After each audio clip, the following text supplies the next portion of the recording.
the Siberian Steppe. 300,000 years ago, a landscape of permafrost, low shrubs, and scattered coniferous growth. The first hard freezes of late autumn have arrived. The ground is contracting under sub-zero temperatures. Every surface is in the process of locking down. In the center of the valley, a pack of grey wolves moves through the dry brush.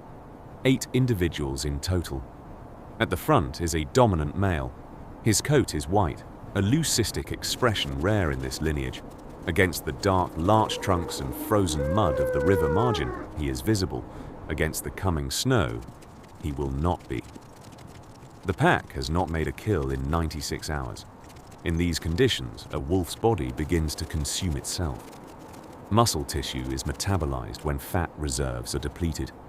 Every movement carries a cost. Every step through the brittle undergrowth is a calculation. The wolves move without sound. No vocalizations. No unnecessary deviation from the line of travel. They conserve.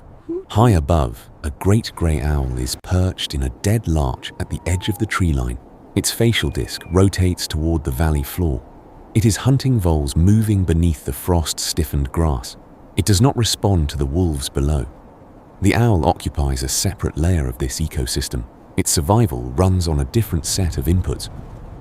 The dominant male stops. His nose lifts into the wind coming from the northeast. He holds the position. The rest of the pack stills behind him. The scent he is reading is not a carcass. It is an infection, a biological signature carried in microscopic particles on the cold air, living tissue in a state of decay. The source is approximately 2 kilometers to the east. A steppe bison. The dominant male adjusts his posture and moves forward. The pack follows without signal. They have read the body language. The target animal is a bull. A healthy specimen of this species can exceed 900 kilograms. The horn span is wide. A single upward thrust can penetrate the abdominal cavity of a predator. A direct kick can fracture bone instantly. The wolves have no individual capability to bring down an animal of this size. Their advantage is collective and incremental. They move in a staggered formation through the scrub, using the available cover. The larch trees are sparse, but provide enough visual interruption to approach undetected.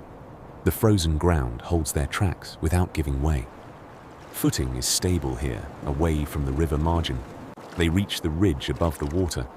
Below, the bison is standing in the shallows of a narrow river bend. The water is low and partially iced at the edges. The mud at the bank is dark and unstable. The bull's rear left leg carries a visible deviation in weight distribution. He is favoring the right. The injury is in the deep muscle. The scent of the infection confirms it is not recent. He raises his head as the wolves appear on the ridge. He has known they were approaching. His response is not flight. He lowers his center of gravity, planting his hooves into the silt. This is a defensive posture. He is choosing to hold ground. The dominant male observes from above.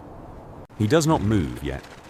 He is reading the geometry of the terrain, the distance from the bison's horns to the edge of the bank, the stability of the mud between the brush and the water, the angle of the afternoon light.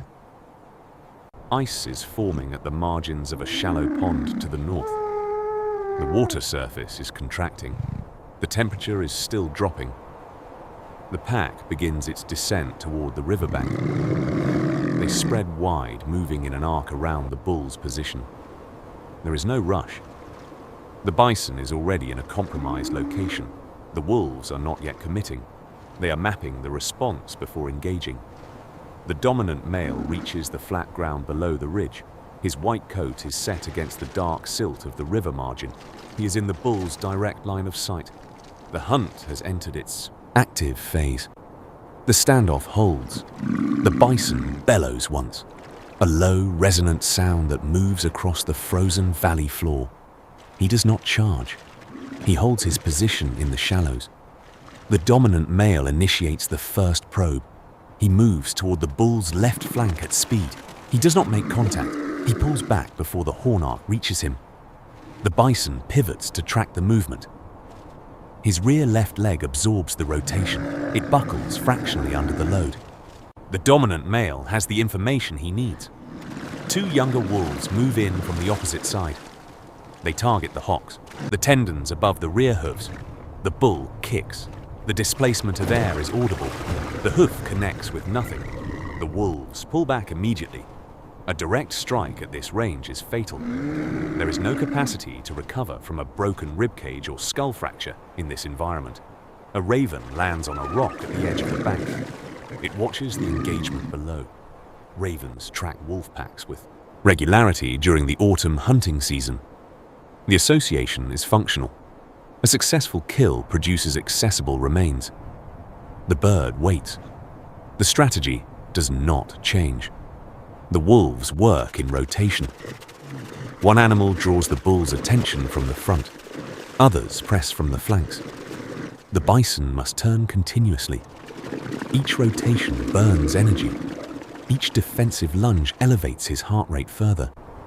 The infection in his leg increases metabolic load with every movement. The light drops below the tree line. Long shadows extend across the steppe from the west. The temperature continues to fall. The bison's exhalations are visible now.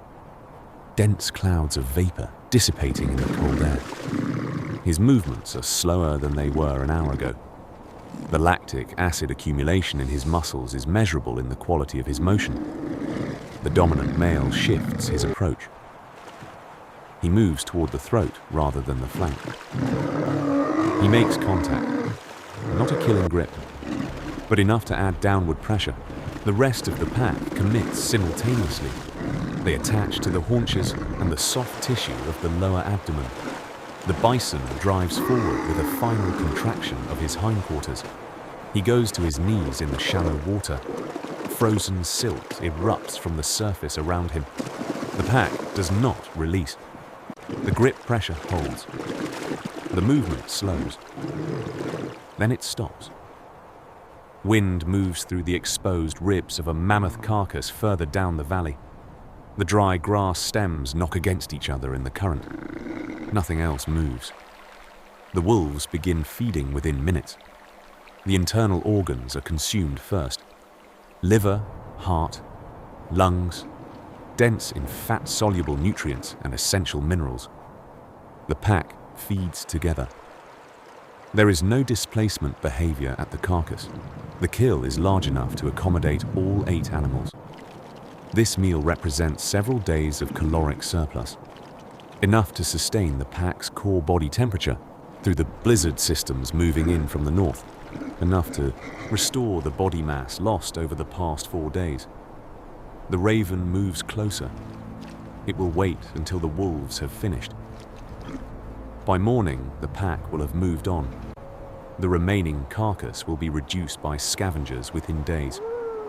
The bones will persist longer, locked into the freezing ground. The dominant male finishes feeding and moves to higher ground. He faces north.